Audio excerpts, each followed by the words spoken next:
we're heading to Cebu ngayon and magagawin kami exciting doon bago magpasukan. Next week. Next week. Opo, we're going to Cebu. And time check, 6:30 na po ngayon ng hapon. Kanina yung flight namin from Dubai. Diretsong Cebu. Ayan yung mga bantap kids. Oh. Come on, ka na.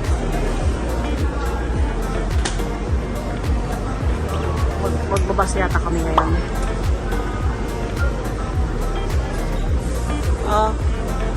Excited oh.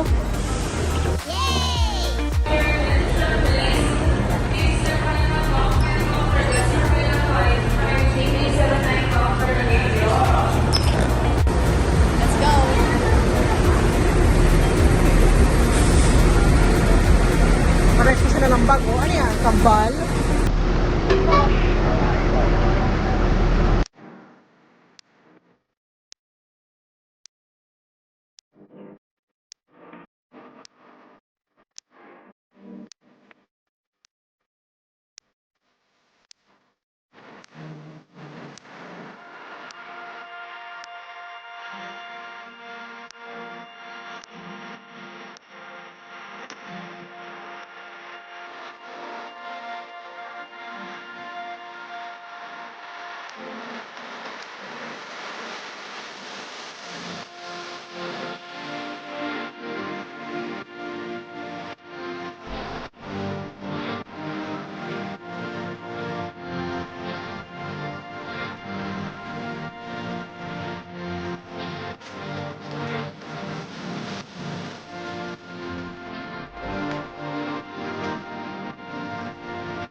Nakipunta? Ha? Bye!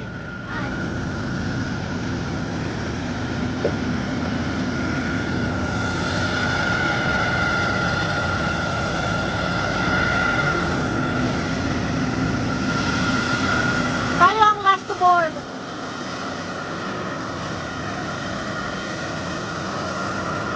Sleep!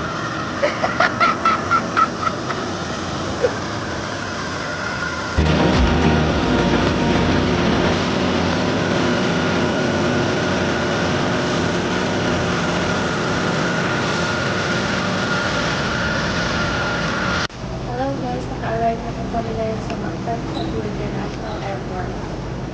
Wow, ganda oh.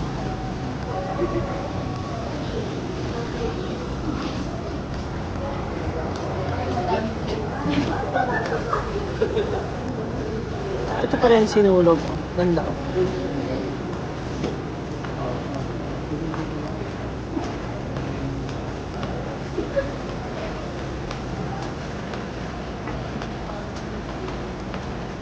Hi guys, punta na kami sa tutuluyan naming apartment kasi pagod na po na kami from our flight from Dubai to Manila Maldives. So, punta na kami. Let's go!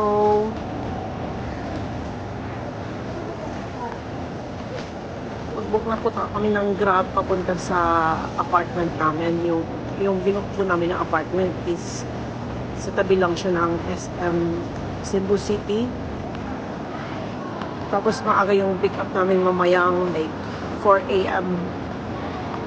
Pupunta sa Badian for our adventure. Yes. So yeah, dito po kami sa labas. Kaya nakasulat na maayong pag-abot sa Cebu. Welcome to Cebu. Welcome to Cebu, Jam. It's your first time here. Yeah.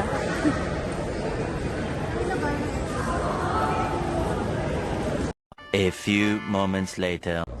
Hello guys! Ito na po ang aming munting Airbnb sa Cebu. Tapat po siya ng SM Cebu City. Ginagawa mo! At ito yung aming view.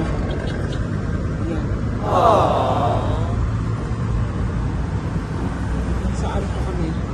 22nd floor. 1 hour later. Hi guys, so kain muna kami ng dinner dito sa SM City Cebu. Time check na almost 10 na po ng gabi. Hindi namin alam saan kami kakain, my God.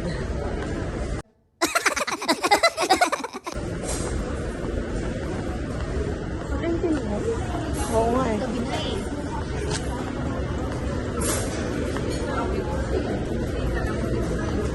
Saan kaya yung grocery?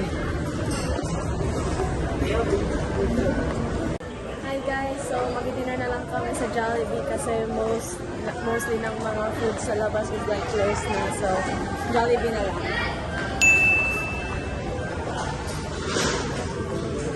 One eternity later.